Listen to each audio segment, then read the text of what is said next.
Wathi ngithi kunina benkashana kaMenzi yaphuza umlaza ngameva yabhula umlilo ngamahlamvu abanye bocima ngamanzi. Nina belembele eqamanya amalembe ngokukhalipha usishaka kashayi kangemanzi ngesaba ukuthi ushaka. Ushaka kuyinkosi yasemashobeni ake ngikhuleke umhlaba wonke nasendaweni zonke la kuhamba kufinyelele khona lo mfanekiso oqoshiwe. Nibingelelwa yingwe la ehamba namabhubesi ufuze fulelo mashiya mahlangatha azoshumayela ngihambi ke ngedwa namuhla. Ngiyaba noNhlanzi. Baba Nhlanzi niyaphila wona? Hayi siyathokoza kakhulu mbani. Sekuyisikhathi eside Nhlanzi. Hayi kodwa ukubambeka lapha. Sibamba lapha nalapha kodwa ngoba nje sisaphila so lokho siqhubeka siphusha umsebenzi lo wethonga ukhulu. Hayi baba Nhlanzi kuyisifiso kumina futhi ngingayintokozo ukuthi umbukelo omusha ongamazi baba Nhlanzi impunga yesintu ikhula ngamandla.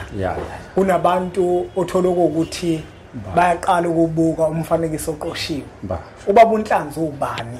Ngiyathokoza mbali. Futhi kudla abantu sithi kubacakisela ukuze baqonde uNhlanzi isithakazelo. Igama nje nombuso Shembe. uNhlanzi ithakazelo ngokusebenza ke mbanje ngisebenza kakhulu ngeyiwasho ezinhlobonhlobo nangokuthandaza ngikhulela kakhulu abantu siphinde sibalekelela kakhulu kumele emanzi mina ngisebenzisa kakhulu nambanjwa ke ulwandle laba abawuthothi badinga ulwandle umuntu umeyo olwandle embanjwa udinga umuntu ozomphelezela ngoba kunezimfihlo zakhona ke mbanjwa yazazi ezenziwa emanzini sebenza kakhulu ngamanzi ngokukhuleka nangeyiwasho ngamafuphi ungowakhona kwaShembe la kunenkolo khona enkulu ngqo impela khona impela kaShembe ebukhosini amakhosi akhona abanewethu abanye amanye awobaba ebukhosini sekhaya impela nje kaShembe ingakho baba uNhlanzi kuhlala kuyintokozo kumina ukuthi uma ngifisa ukukhuluma ngento ezofaka imibuzo abantu abasuke beyibuza ethinta inkolo ngiyibona mina kukuhle mangibiza umuntu ofana nawe wakhona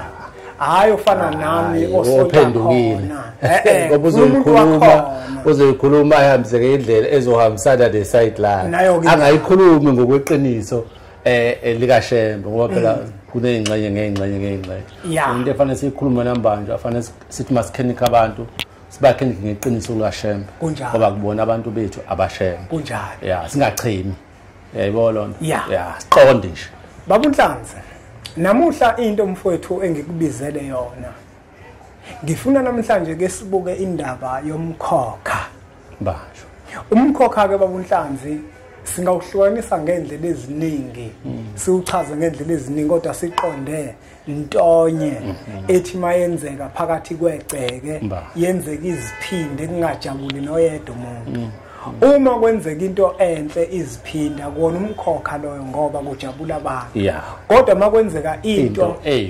embi iziphinda phinda umkhokha lowo nomunye umuntu wangachaza ngendlela kodwa siqonde into eyodwa ukuze kujwayeleke mbanje ukuphulula nje athi umuntu la ekhaya esinenkinga sonke sihamba ngekhanda uyayibona lo kube ngathi into nambanjwa ebuye ngathi isigcide siqhelekile noma sebeyamukela kulowo mndeni ekubeni kuyinto eyichilo embi udinga ukuthi sikhuze embanjwa nabantu sibaqwashise sibavula amehlo ukuthi lento idinga ukuthi isukunyele noma ibhekeleleke kahle ngoba inomngozi nakuke baba uNhlanzi lengifisa ukuyakhona baba usazochaza kabanzi ngisazophinde ngikulandelele ngemibuzo mbanjwa yabona enkathini namuhla inkolo kaShembe inkolo ewundabuze kwayo inkolo eyintandokazi kubantu ayifani nasesikhathini esingemuva la abantu ekade bethi mabeyibuka bayibuke ngehlo lokuyizonda bayibuke ngehlo lokuyenyanya enkathini namuhla kukhona abantu esebeyibona inkolo kaShembe njenganento engathi sike styleni wonke umuntu useyafisa ukuthi ahamba ayokhonza kwaShembe ngoba njengoba bebaningi abantu akubona bonke ababizelwe ukuba khona abanye babona ubuhle ingakho bengavumi nokulawuleka makufanele ukuthi abanye uthola imali omunye wazi ukuthi uthola abafazi kanti lapha wena isenkantolo yaseZulu nithetha amacala kunjalo lapha sihambela imindini nasemakhaya kaShembe elilothulini eyahamba yonile eboshiwe ithi mayivuka ivukela kithi ithi hambani nisile kaShembe nisilungisela kulungisa izinto kunjalo akuphunyulwa kaShembe Usabeka lokho ke babunhlanzi ukuthi kwaShembe kulungisa izinto. Uhamba kahle kakhulu ngoba ngiya embuzweni noma ekuphawuleni abantu abake bakuphawula. Njengoba inkolo kaShembe isundabuzekwa enkathini namuhla. Kunomuntu ozothi mina ekhaya sinomkhokha. Ekhaya abantu bonke bahamba ngesigulo esisodwa. Ngiyakwazi ukuthi ngihambe ngonikela kwaShembe kube ukuthi lo mkhokha usuphelile. Inkinga ezifana nalezo ukuthi phakathi komuzi wasekhaya kunamacala. Okhokho bami baba ngiyinkomo. Okhokho bami noma umkhulu bangena ezibayeni zamanye amadoda banamacala. Ngiyakwazi ukuthi ngihambe ngiye kwaShembe ngithatha imbuzi ngibanikelele ngithi ngibathethela amacala kube ukuthi sekuphelile. Yeah, manje uthatha isihloko futhi esikhulu esinohlonzo ngoba oqala abantu ngeke ngibatshele nje abanye uma ukuthi bayonikela kaShembe. Wazi ukuthi umuntu uma sekunikela kaShembe sekwane. Umkhokha usekhaya awukho kaShembe oqala nje. Fanele lonto sicacile manje sivule nje umuntu nje aqonde umkhokha owumndeni. Yeah. Eyizwa lonto mbali. Njengoba naye engomndeni. Njengoba yena eyilunga lomndeni. Okhokho bakhe mhlawumbe baba masela bentshontsha imfuyo. Ngithi uyibona lonto manje la ekhaya namhlanje kulomndeni kunamasela. Uyabona? Abantu bala ekhaya bayaboshwa baphuma emajele. Ukhokho wabo ngaluboshiwe. Uboshelwe yini amacala ayewenza eba imfuyo yabantu esaphila. Manje ungene kulabantwana ubenzisa lezi zinto ayezenza. Umkhokha lo uma. Uyayibona lonto njengale ukufa nokugula noma ngabe inhloboni isigula mhlawumbe ikhanda okuyilona laliqeda umndeni wala ekhaya. Uyabona? Manje leli khanda liqeda umndeni wala ekhaya balinikelela kaShembe kodwa sekuhambe amalungu omndeni amaningi. Leli khanda bahamba inyanga lilapheka umkhokha lo mbanjwa. Odinga ukuthi uvale embanjwa esontweni kuyanikeleleka uphinde kodwa umkhokha nje ngqonqo uvala ekhaya. Uqala esontweni uvale ngoba esonto esebenza kakhulu ngalento esithi umoya. Uyabona lonto? Bese ekhaya sisebenza kakhulu ngalento esithi isiko noma ekhaya sisebenza ngalento esithi umndeni wonke wala ekhaya ngoba mase uvale futhi manje ngathi abantu bangageswa. Ngoba ungawuvala umkhokha nasekhaya mhlawumbe nesilwane manje uyavaleka. Kodwa ugcina udinga futhi ukuhlanjwa. Ngoba uyithunzi. Uyabona ngoba kusekujwayelekile nje sinde icancer manje. Lesifo esikhona lesi cancer kwawona noma ngisiphi isigulo esihambisa umuntu kumele ukuthi sivalwe. Ungabe ngathi umuntu umehambiswe isifuba ngoba mhlambe lo okhokho bethu babehambiswe izifuba lezi zamadliso. Yabona? Manje uyavuka manje ugogo la. Uvuka kuwena uvuka naleli dlisa lami nakwaba emdliselo. Usuphathwa yini wena lapha? Isifuba. Uyabona? Uyasinikelela esontweni. Kodwa manje egcineni ekhaya uzivalile. Uma efika le mndenini la ekhaya eminye uzophinda futhi lento ivuke. Yabo. Omunye umuntu babonhlanzi uzothi uShembe wafika nokuphelele. uShembe uphelele. Angisiboni mina isidingo sokuthi uma sengiyithathile imbuzi ngayonikela kufanele ngiye ekhaya. Ngiyokwenzana ekhaya ngoba uShembe umnikazi wazo zonke izinto. Yini ezomehlulo ukuthi uma senginikelile bese kube ukuthi leyo nto leyo isiyavaleka lowo mkhokha loyo usuyavaleka. Omunye babunhlanzi ukathatha imbuzi athi uyogeza abantu abadala kwaShembe. Aboje bayo uShembe wafika nokuphelela ekhanga sakho aqala ethi uShembe wafika ukuphelela vele wafika nokuphelela kodwa wafika nokuphelela wayizolungisa kwakuvele kukhona wayizokulungisa uthi uJesu angizile ukuzochitha ngizogcwalisa bayizwa lona uShembe akana kwenza lutho uma ukuthi wena ngoba zonke into azenza uShembe zithinta umndeni akinelele uthulini uShembe uthintana nemndeni akinelele uthulini angithi uyayibona lento manje uma wena uzogijima uye kaShembe kulungisa umoya waba abantu ekhaya nilungisa lento ukuthi nilungisa umndeni nomndeni ninonke uyabona lo akunezinto ezenziwe esontweni nezinto ezenziwe ekhaya uma uvala umkhokha kuhle futhi akukubi kakhulu hamba unikela kaShembe uqede cela lokho kuba uShembe balungisele bathethe amacala abese yabadonsa bese wena ekhaya hamba ekhaya abantu abayilungisa imkhokha mbanjwa bangavumeli izifo ibhuqabhuqa imndeni abanamhlanje bajabulela ukuthi la ekhaya baze umuntu aje engasanaki nje ekhaya sibulawa sihamba ngesifuba sonke la ekhaya sinenkinga nje nodade wethu omdala kwaba isifuba ubhuti wami kwaba isifuba omunye kwaba ingozi yemoto leyo mkhokha ngoba imkhokha wena mbanjwa le ingozi ivaleka kalula ijwayelekile le ikhali nezingozi kodwa le yezifo iyona namhlanje fanele sikhulume ngakho izifo lezi ezithatha abantu eziyigulo abantu abayisukumele njengazo lezi zifo lezi ezifana nani neingozi zemoto nokulinyazwa abantu ugwazwa abantu lokho bayakusukumela kodwa izifo nazo ziyafuna ukuvalwa ngoba zigcina ziwumkhokha ziwukhondolo emakhaya nako okunye ngifisa ukujobelela kona bobuNhlanga ya bukele impunga yesintu umkhokha njengoba esho babuNhlanzi ukuthi uvalwe ekhaya unganikele esontweni bese kuyathula kodwa kuphelele kuthula ngoba bekuyinkinga ebekade sixaka uShembe wahamba wayokukhulumela ukuthi abathu ukubamba kancane lento ingasenzeki ukuthi wahamba wayonikela kwathi ukuthula akusho ukuthi hambani niye ekhaya akusho ukuthi musana ungasayi ekhaya nokwenza ngokuphelele ayikho into oyenze esontweni iphelele ukuthi siphelele esontweni into iphelele ekhaya noma ngabe yini noma ungahamba onikela abantu abadala uthi uyabageza ubona izinto zikhanya akuphelele uma ungakayi ekhaya fanele ekhaya kufanele uhambe ekhaya ngoba abantu baphambanisa ukuphulula emne wethu umuntu uma esenze into esontweni kuyena ngathi yebo Shembe uyithonga lamathongo uNkulunkulu wangu kwamathongo uyena umphathi kodwa egcineni umndeni siyawudinga ngoba umndeni wona othatha izinqumo ezijuqu kunjalo uyabona umndeni muthi lento Shembe siyakuzwa ukhuluma kodwa lento thina siyivuma bayivuma kunjalo yibo abantu kufanele egcineni ugcine kubona ukuthi njoba la ekhaya ugogo wethu wayazi ukuthi uyephatha imithi emibi noma wayethakatha sizovala lo mkhokho ungavukeli kithi ubona ingane zale ekhaya zithanda isichitho umndeni uqedana kanti lo sasalukwazi sasiphatha lento nako kunye bobuNhlanzi engifisa ukuthi ngibaluleke ngakabantu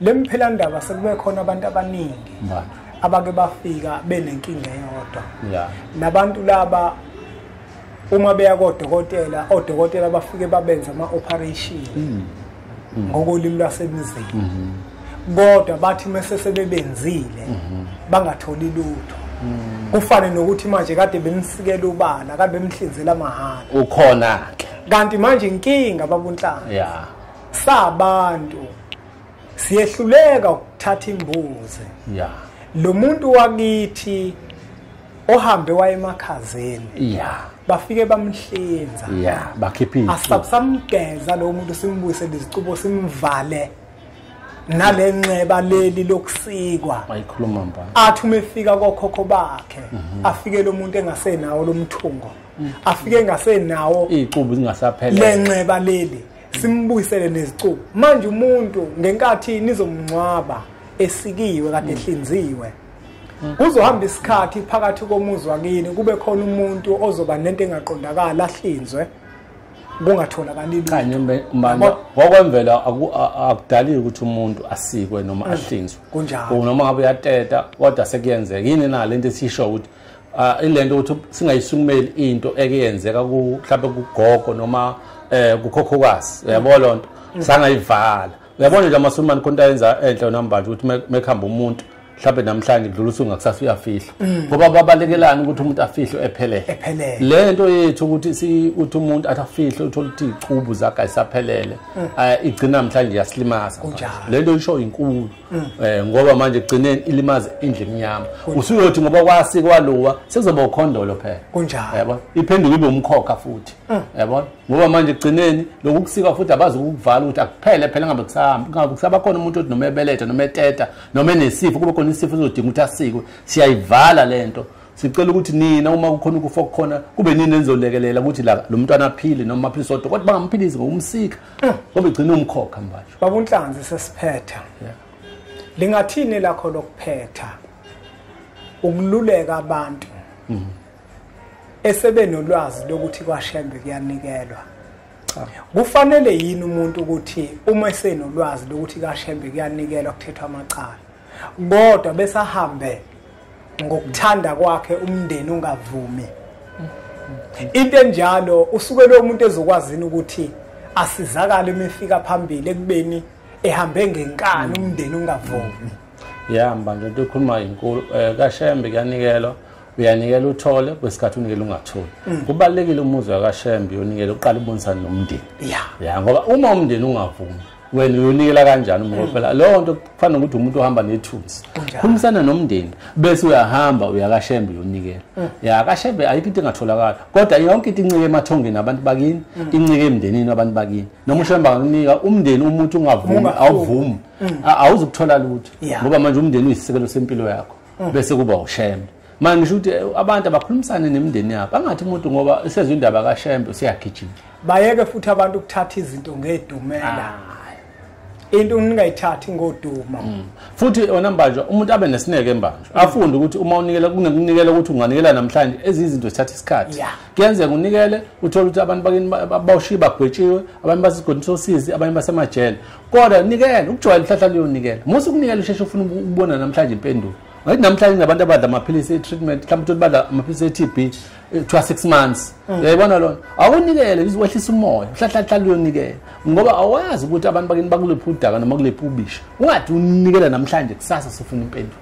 baba uNhlanzi lokuphetha ngempela ke manje ngiyafisa ukuthi abantu ubaluleke la ekugezeni abantu abadala okuwukuthi uma abantu abadala uzawunikela kwaShembe yini enyenziwayo ngoba abantu abaningi banolwazi lokuthi bake bafike la banolwazi lokuthi abantu bangihambe wayonikela uqedile ayisekho into ozoyenza ekhaya hayi bona kufanele siyilungise le nto kumele manje siyilungise ngoba egcineni abantu bakumbatha nokungcola unganikela manje uqede kodwa kumele ukuthi uthole indlela lokubageza bayageza abantu abadala noma ubangenise egcekeni uyabageza uzothola umunye bawuNhlanzi ngibagezile kwaShembe kodwa ke manje ubageze kaShembe emzimbeni wakho bageze ubani uma befika kuwena ekhaya ubani obagezile ngoba egcineni kunezinto kunabantu abamele ukuthi bakulekelele ukuthi bageze emzimbeni ubageze futhi nasegcekeni ngoba bazobuya nayo yonke imithwalo mbanje uzobanikelela